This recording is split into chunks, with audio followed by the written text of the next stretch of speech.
on, let's let the fans get involved here. Where do you want to start? Well, the fans have got some great comments about what we talked about today, but the YouTube comments were all going down memory lane with sports talk history. So I hope we get time for both. Jump on there. Okay, so let's go here to Graham Zuloff, and he says, how long will the Brandon Dixon experiment continue? Put Carpenter in. Well, here's the question. I'm sorry. They got super utility men that they have to bring up from El Paso when guys get hurt, but those guys can't play. Please tell me, and again, this is his statement. Reminder, he said Eric Hosmer. I'd rather have Eric Hosmer at first base than Brandon Dixon at first base.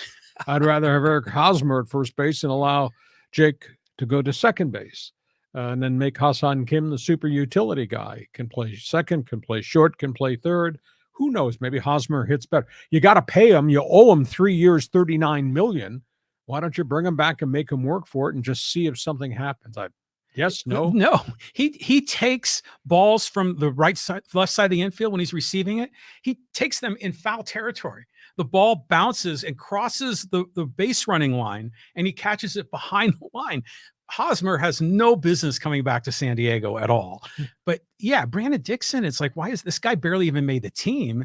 I'm surprised. I think it must be like a 40-man thing because they maybe don't want to bring up someone else. But God, it just seems like, these championship players like the Bulls, they have these role players and all those role players are consistent, but the Padres, their role players they're big reaches. And I think the Lakers were like that to a degree, too. Tell you what, you look at the Padre batting statistics as they start this 9-game roadie. My goodness, they got a ton of guys hitting under 240. Oh, there's so many of them. Awful. All right, he says no to Eric Hosmer. Next question. Okay, this is an Aztec question. I like this one from Forsco's Fabio. Hey, now that forward Jay Powell has signed, who is Dutch looking at to fill the last 2 scholarships? Well, here's the big issue, and we said this maybe a month ago. I take full credit for being first man through the wall with this opinion. I was really concerned that San Diego State, John, was not going to be able to continue to fund their athletes in the NIL pool. Mm-hmm. And now we find out that the Mesa Foundation is struggling to raise another $365,000 to fund it again this year. I think indirectly, nobody said anything to my questions about this. I think the reason the Padres did this marketing deal with JMI Sports downtown to market the programs and do their contracts and the negotiations and all that, I think part of the JMI package is going to be to try to raise funds that can be flipped into the NIL pool that the Padres have to give their players. You mean the Aztecs? I'm sorry, the Aztecs. Jet lag, baby. I know, it's all right. I just got bad jet lag. So here, I'm really concerned because every big guy that they've gone after, they've not been able to get because if guys have gone to other schools, to Power 5 conference schools, bigger payday. And that's a big issue because now San Diego State, which last year gave each athlete $2,000 per month, they're getting blown out of the water. And if it's bad at San Diego State, think about how bad it is at really the under-financed places like New Mexico and Wyoming and Colorado State. They're all getting dinged and they're all losing players. It's a huge issue. I'll give you a prime example, and I thought this all along. I thought Aztec kids were being tampered with. Josh Simmons, their best offensive lineman for Aztec football. He was here, started for almost 2 straight years, struggled, learned, but at 6'7", 300, this Brady Hoke talked about this kid's pro potential. He disappears, goes right into the portal right at the end before spring ball starts. Where does he wind up? He won't get $2,000 at Ohio State. He's getting $50,000 at Ohio State. And that's what's happened around intercollegiate athletics is the big boys are showing up and they're cherry picking the top kid from a mid-level program that they think they can grow and make him a really fine college player, and they're giving him wads of money. It's a big issue at San Diego State. So that's why they've not signed anybody else. That's why crosstown at USD, Steve Lavin has not landed any transfers, and he rebuilt that thing with the snap of your fingers last year in the transfer portal because guys want to come play for him and his name. Now guys want to go play. How much are you going to pay me? Right. It's a big issue. Now Keyshawn Johnson's at Arizona. I'm kind of wondering how much he got. Well, he got something, but I don't know what kind of impact he's going to have because that's big time basketball. Yeah. I mean, he was a fine player in the Mountain West Conference, but there is a difference between Mountain West here, Pac-12 here. Yeah, well, we're going to find out. I mean, I'm kind of rooting for him. I was disappointed he left, but I get it with all the money. I mean, you can't bang on the players for pursuing, payouts. But yeah, the landscape has definitely Yeah, changed. and I mentioned back months ago when the Keyshawn You did. Johnson thing happened, we don't know the family's financial Yeah. situation, and a lot of times these kids come from poverty. He came from Oakland, Hmm. so I would have to imagine money is part of that Gotta be. decision-making process too. On we go. Next question. Okay. Um, let's see here. This is another one from Grant Zuloff. He says LeBron looked passive in the second half last night. Where's the passion and drive? Well, he spent a lot of bullets in the first half. In fact, he played virtually the entire first half. I think he played 23 minutes and 20 seconds, and then he played the whole second half. So, I mean, he was pushing almost 48 minutes during the course of that game, John, and I think he was spent. And I think they may have done some things defensively a little bit different, which kind of forced the ball other directions. They started to double on LeBron. He only made one basket in the fourth quarter, and he missed the last two shots. One was a missed short jumper. The other was a blocked shot because just couldn't get up off the floor because I think he was just really fatigued. So Yeah. this is not on LeBron. This is not on Anthony Davis. This is on the rest of the roster, and I think that's a big issue. That I don't know how Rob Pelinka is going to solve it because he's tried every creative way to get guys in the front door, and they have no cap space and no number one picks till 2027. Yeah. And then imagine, yeah, I mean, we don't know what's going to happen. I mean, but it's going to be tough for them to rebuild this thing. And I mean, now we're dealing with the surging Sacramento Kings in the West. I mean, the landscape in the NBA is changing as well. But yeah, I mean, LeBron went for that final drive, that final basket, and just got snuffed in the lane. And I think to your point, he was probably fatigued. I mean, I think he played all but a few seconds of that entire game. Yeah, I think he played, I want to say 46 and a half to 47 minutes of a 48-minute basketball game Yeah, at age 38.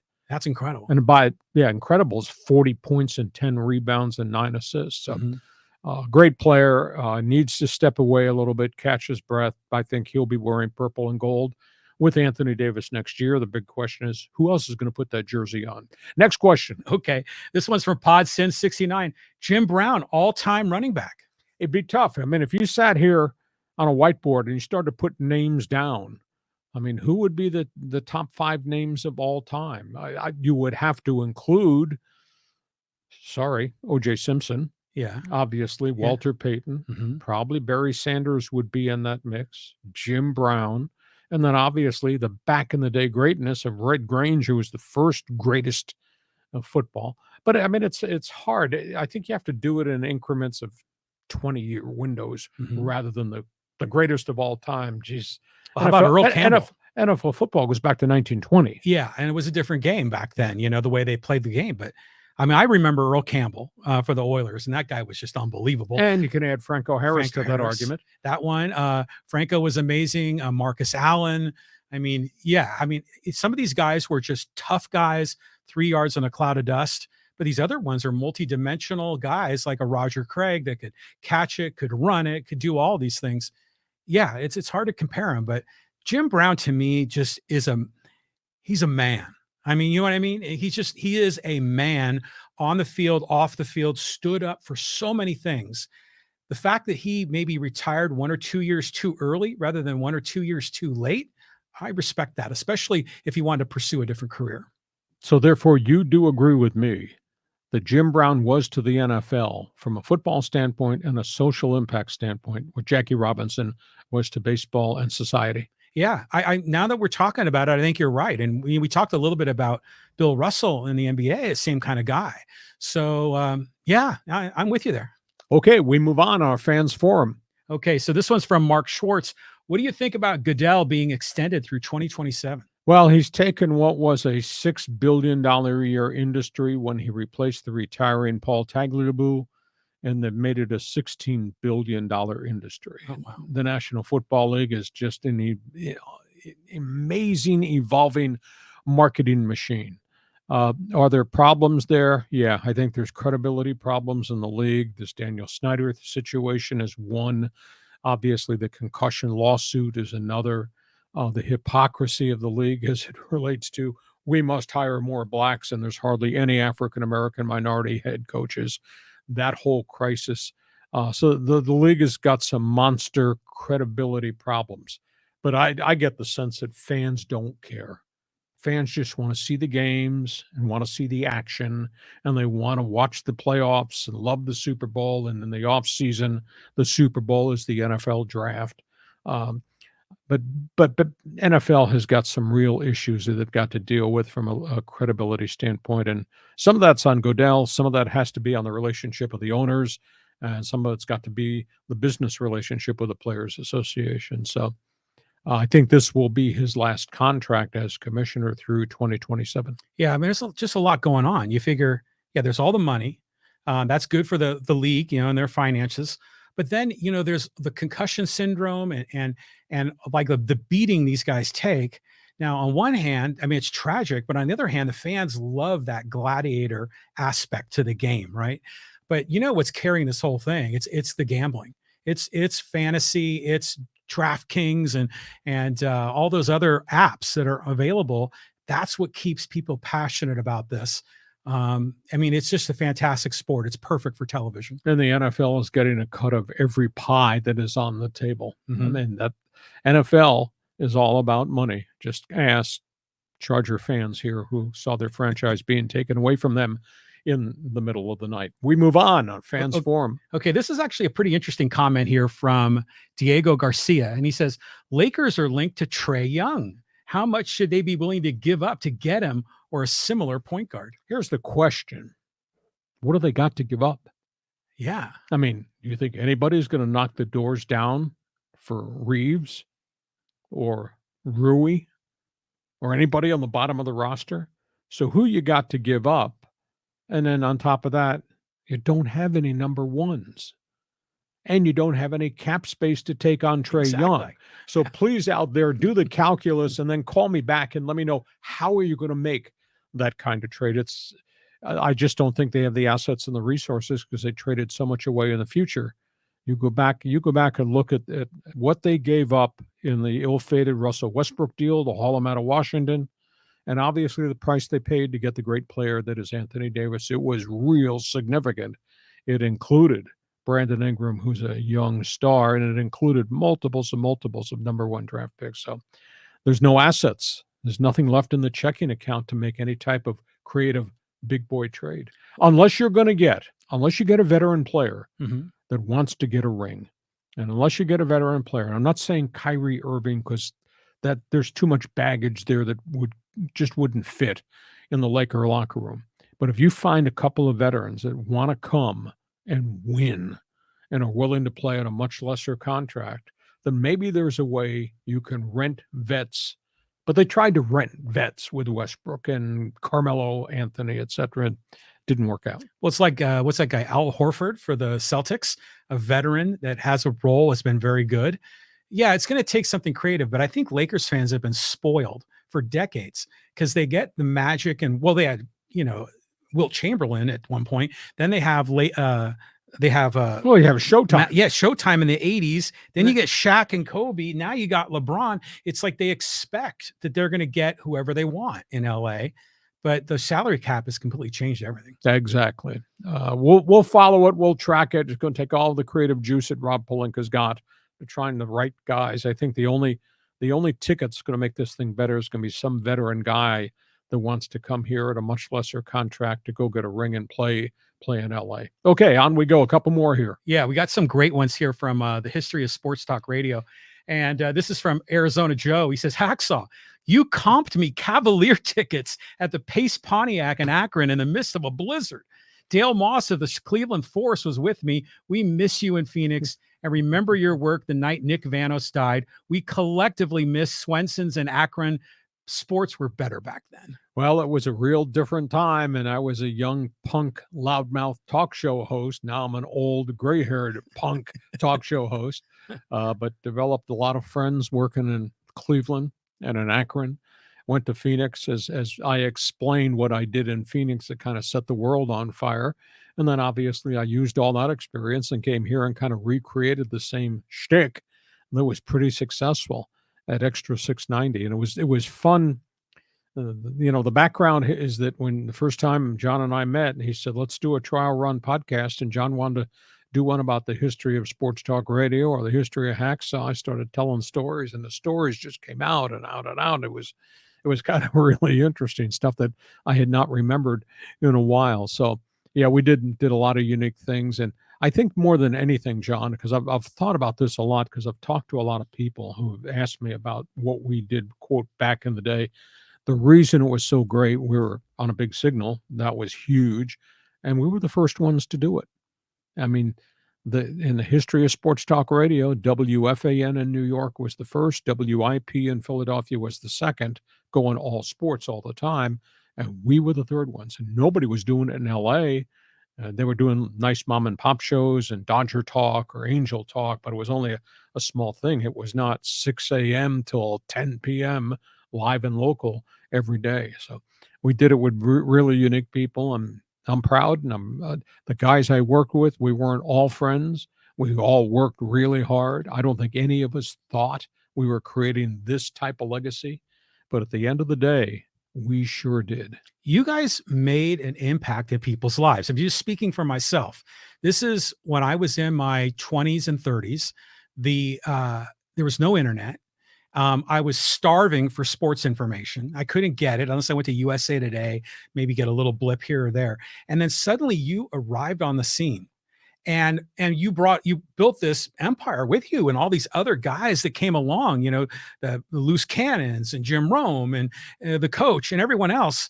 I mean, it literally made my life in San Diego so much better, because you were with me on all the drives. The other guys are with me in the mornings. Weekends, I was listening to the, Scrub Saturday show with Jim Rome, and so, that's what was so cool about the history of sports talk episode that we just reran, is the YouTube comments. There's so much love coming out. Can we get to a few more of them here? Go ahead. Okay, this is another good one here, and this is from Mangadolo. Talk about, from Baja to the Canadian Rockies. He says, the greatest station by far, Mighty 690. One time, me and my pops went to meet Chet at the lobby circa 1991. A then relatively unknown and clean-shaven Jim Rome came into the building, and him and Chet began to rip on one another. It was great. After Rome went away, Chet whispered to us, hey, they can't stand that guy in New York. After that, we went over to Perry's Cafe for lunch, and Chet ordered a toasted cheese sandwich and fries. Can't believe I remembered that. And I used to listen all day long until late night when the Mexican national anthem would play on the loop around midnight, and it was great. It really was. And when they were putting this roster of talk show hosts together, I was the first one they hired, because I came to be the voice of the Chargers, in addition to doing afternoon drive. And then they tried, and they hit on some. They failed miserably for a couple of years trying to find the right mix in the morning. And then they finally landed people, and Romy developed his shtick, and Hartman and 40, East Coast, West Coast, old guy, young guy, arguing all the time. It was so different on radio. And then Chet sadly passed away. And then I recommended Philly Billy, and Bill Werndell came from Philadelphia, and they reincarnated what was called the Loose Cannons. And we had so many other guys that were in there that were participating in the thing. It was mystical. And I'll tell you, management, I said this on the first podcast we ever did, management will say, look at this roster of guys that we hired. Trust me, they didn't know what they were doing. They stumbled upon guys nobody knew. That Jim Rome would turn out to be Jim Rome. I thought he was like the guy on Bring Back Kotter. Welcome Back Kotter. Welcome Back Kotter. What's his name? Arnold Horshack. Oh yeah. So oh. Yeah, exactly. But each guy, and I think this is nobody understands this. This is what made Extra 690 so dynamic. Every guy had a different style, came at it from a different angle. And each show was like a separate entity. Oh, for sure. And they didn't sound the same. They didn't talk about the same topics. They didn't have the same opinions. And we had probably 11, 13-year run. Phenomenal. Just phenomenal. It was just what a unique unique mix, and you can't duplicate it now. Everybody's trying to do the same thing, and we were the first ones to make noise. Now there's a lot of noise out there. I don't know that it's got great, I don't know if it's got great content or great talent behind the noise, but it was special. It really is, and it's amazing now because I've gone on my YouTube channel in the comments section, and I've written a lot of replies to all the people that want to participate and say, I like this, or I can't stand you, and that's okay. But I think, did you feel the love? Oh, yeah. Yeah, I mean, because you guys made a difference in our lives. And I mean, the Charger broadcast was amazing in and of itself, but the talk show and that lineup, I mean, like when I was a little kid, I knew TV Guide. I knew which shows are on which day. But when I was a young adult, I knew the extra 690, calendar. I knew which guys were on which time slots. And if someone switched a time slot, I was well aware of it and I kind of planned around it. I mean, it was very important in my life. And that's why I just consider it such a thrill to be co-hosting with you now. Well, it'd be better than doing a show with the dog or your wife. I guarantee you that. I guarantee you as well. Okay, one more here before we wrap this up on Fans Forum. Okay, let's get this one. This is an interesting one from Taylor Passipan. This is an Instagram comment about the Coach Prime and Trevor Bauer piece we did. And he goes, what is wrong? If you're talking about sexual misconduct of a baseball player and then went to Coach Prime like the two were connected, you are wrong. Well, I don't recall that we linked them together. One topic might have followed the other topic, but we were talking about the ethics of Trevor Bauer and his utter denial that he did anything wrong, quote, in a sexual misconduct case. We'll see if the lawsuit ever gets to court.